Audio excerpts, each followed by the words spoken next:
আসসালামু আলাইকুম ভিউয়ার্স, আপনারা মোবাইল স্ক্রিনে দেখতে পাচ্ছেন বীর্যমণি। এর উপকারিতা বর্ণনা করতে গেলে অনেক সময়ের দরকার, তো আমি সংক্ষিপ্তভাবে দুইটা বিষয় বর্ণনা করব।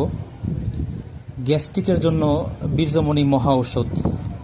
দ্বিতীয়ত, আপনার ক্যালসিয়াম যৌন শক্তির জন্য এটা মহা ঔষধ। এছাড়া বহুত উপকারিতা আছে, এটা নিয়ে আলোচনা করব না। তো আমাদের হাতে এবছরের নতুন বীর্যমণি দেখতে পাচ্ছেন। তো আপনারা যদি প্রয়োজন মনে করেন আমাদের সাথে যোগাযোগ করতে পারেন। আর আমি যদিও গাজীপুরে থাকি, এছাড়া যারা এটা খুঁজতেছেন তারা আপনার যার যার নিজ এলাকাতে বনাজি ওষুধের দোকানে পেয়ে যাবেন এখন। তো আপনারা আপনাদের কাছের নিকটস্থ জায়গা থেকে আপনারা সংগ্রহ করতে পারেন। বনাজি ওষুধের মধ্যে বিভিন্ন ওষুধের প্রয়োজন মনে করলে আমাদের সাথে যোগাযোগ করতে পারেন। একদম পিওর বনাজি ওষুধ পেয়ে যাবেন। সবাই ভালো থাকবেন। আসসালামু আলাইকুম।